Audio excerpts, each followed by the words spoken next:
Welcome back. This is Chapter 7 of Maniac Magee. When Jeffrey Magee was next spotted, it was at the Little League field in the park. A Little League game had just ended. The Red Sox had won, but the big story was John McNabb, who struck out 16 batters to set a new 2 Mills Little League record. McNabb was a giant.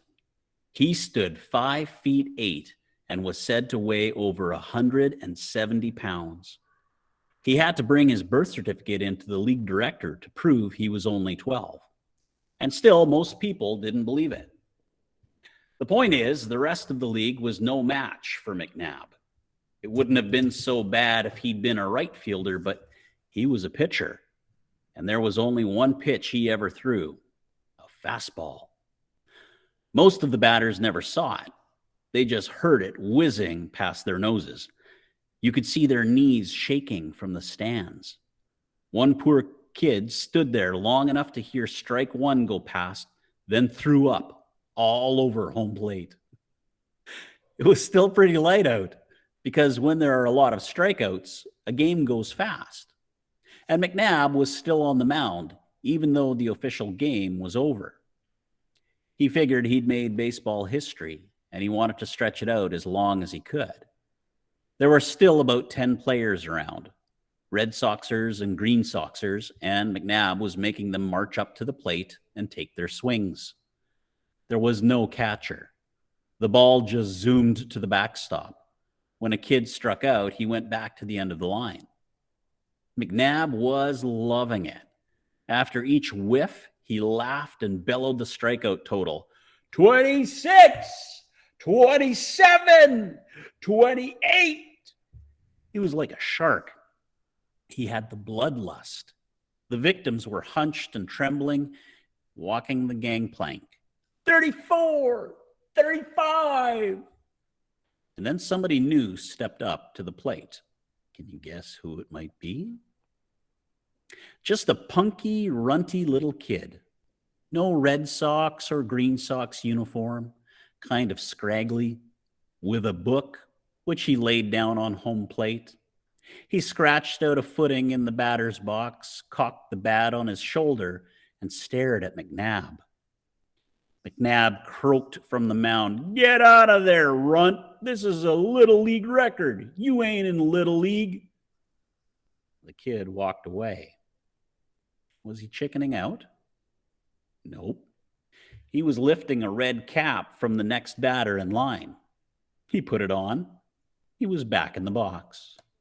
McNabb almost fell off the mound. He was laughing so hard. "Okay, runt. Number 36 coming up." McNabb fired. The kid swung. The batters in line automatically turned their eyes to the backstop where the ball should be. But it wasn't there. It was in the air, riding on a beeline right out to McNabb's head, the same line it came in on, only faster. McNabb froze, then flinched just in time. The ball missed his head but nipped the bill of his cap and sent it spinning like a flying saucer out to shortstop. The ball landed in the second base dust and rolled all the way to the fence in center field. Dead silence. Nobody moved.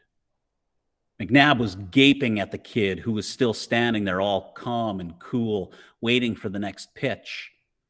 Finally, a sort of grin slithered across McNabb's lips. He roared, "Get my hat! Get the ball!"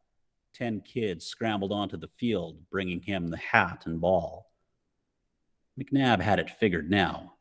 He was so busy laughing at the runt, he lobbed him a lollipop, and the runt got lucky and pulled it.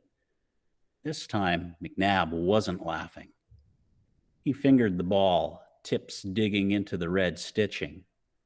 He wound, he fired. He thought, "Man, that sucker's going so fast even I can hardly see it." And then he was looking up, turning, following the flight of the ball, which finally came down to earth in deep left center field and bounced once to the fence. More silence, except from someone who yelped, "Yep!" and then caught himself. "Ball!" bellowed McNabb. He was handed the ball. He slammed his hat to the ground. His nostrils flared. He was breathing like a picadored bull. He windmilled, reared, lunged, fired. This time, the ball cleared the fence on the fly. Home run. No more holding back. The other kids cheered. Somebody ran for the ball. They were anxious now for more. 3 more pitches. 3 more home runs. Pandemonium on the sidelines. It was raining red and green hats. McNabb couldn't stand it. The next time he threw, it was right at the kid's head. The kid ducked. McNabb called, "Strike 1." Next pitch headed for the kid's belt. The kid bent his stomach around the ball. "Strike 2." Strike 3 took dead aim at the kid's knees. And here was the kid swooping back and at the same time swatting at the ball like a golfer teeing off. It was the craziest baseball swing you ever saw, but there was the ball smoking out to center field. "Hold it, runt," snarled McNabb. "I can't pitch right when I got a whiz." The kids on the sidelines made way as McNabb stomped off the field, past the dugout, and into the woods between the field and the creek. They waited a pretty long time, but they figured, well, McNabb's whiz probably would last longer than a regular kid's, might even make the creek rise. At last, McNabb was back on the mound, fingering the ball in his glove, a demon's gleam in his eye. He wound up, fired. The ball headed for the plate. And what's this? A leg ball? It's got legs. Long legs pinwheeling toward the plate. It wasn't a ball at all. It was a frog. And McNabb was on the mound cackling away, and the kid at the plate was bug-eyed. Nobody'd ever tried to hit a fast frog before. So what did the kid do? He bunted it.